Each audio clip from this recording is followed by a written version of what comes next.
UFC 308 just took place, and Max Holloway was viciously KO'd by Ilia Topuria in the main event. Today, we're going to talk about that fight, and I'm going to let you know my thoughts on UFC 308's main event, Topuria versus Holloway. Stick around to hear my thoughts.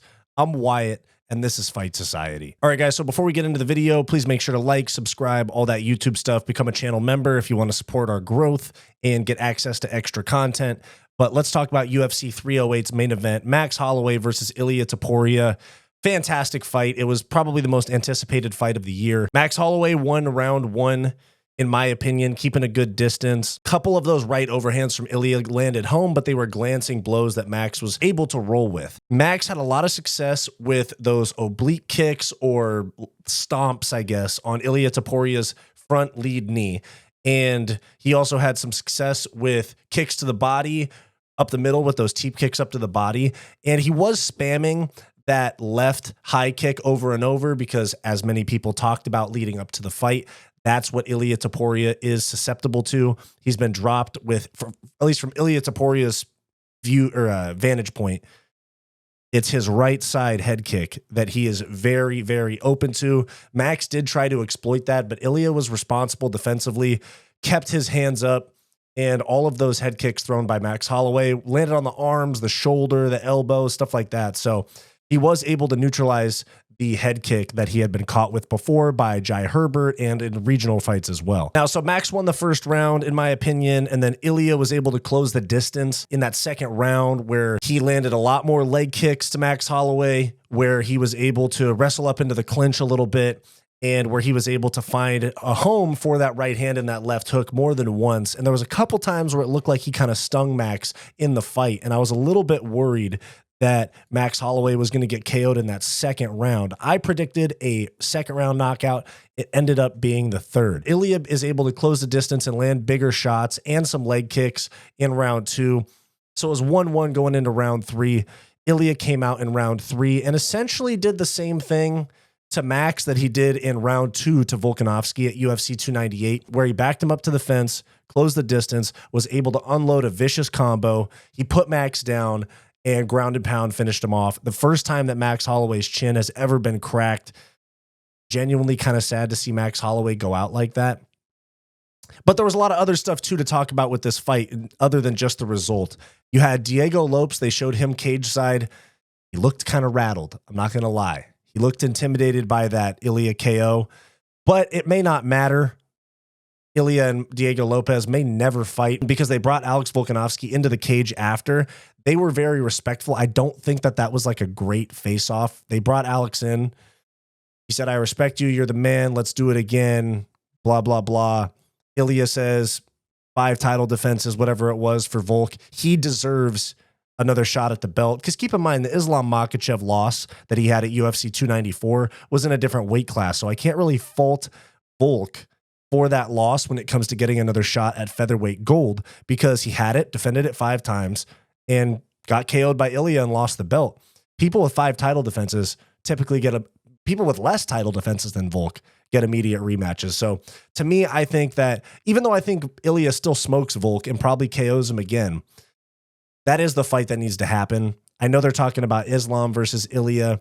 I know they're talking about Diego Lopes, but I think you owe Volk that rematch. And so I think that's what you got to do. Maybe next summer, something like that. Because it is late October. It's probably next summer or like April or May, something like that. Maybe the April or May pay-per-view that they typically do in Vegas will be Volk and Ilia too. And look, guys, it's Ilia Topuria's world at 145 pounds. The 2 best featherweights of all time, Max Holloway and Alex Volkanovski, have both been knocked out by Ilia Topuria in a span of about 8 months. And he's going to be a big star. They're going to put him on a rocket ship after this. And as far as Max goes, Max is still a big star. This doesn't dim Max's light at all. I think that this was Max's last fight at 145 pounds, given the very bad looking weight cut that he had. If you saw the weigh-ins on Friday morning, Max looked very depleted. I think Max goes up to 155 pounds. I think his win over Justin Gaethje is even bigger now because it puts him in the top 5 at lightweight, and it puts him 1 win from a title shot at lightweight. So maybe they give him a top 5 fight at lightweight. And if they don't do that, and this is what I think they should just do off rip, Conor McGregor, Max Holloway, BMF early next year. That's what I think they should do. Or actually, no, give Max some time off.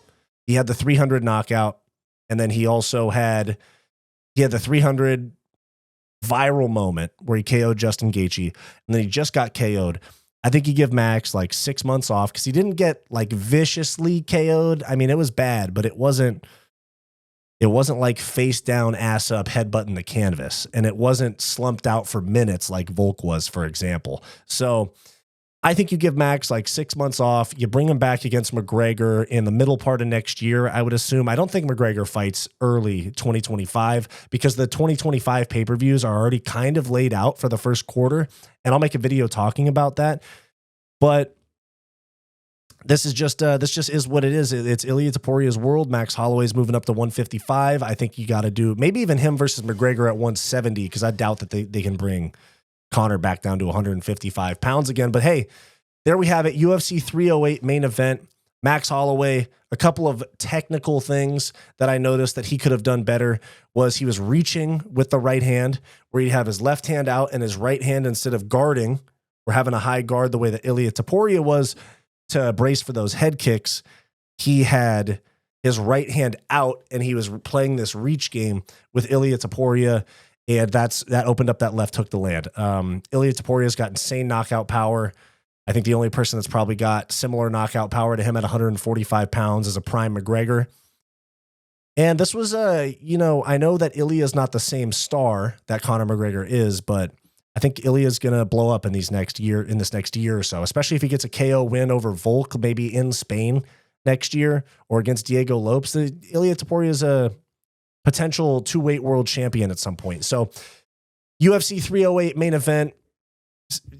Honestly, everybody wins here. I know Max got KO'd, but I think there's probably a massive payday for Max, whether it's a 155-pound number 1 contenders fight that leads into a title fight at 155 or BMF fight against Conor McGregor. That's what I think is what's next. Ilia Topuria is probably going to rematch Volk in a very winnable fight for him. Very tough fight for Volk. Could be the last fight of Volk's career. And let me know what you guys think about the UFC 308 main event, Ilia versus Max Holloway. And thank you to everybody that tuned in for the stream with special guests. So thank you guys very much. I will see you guys next video.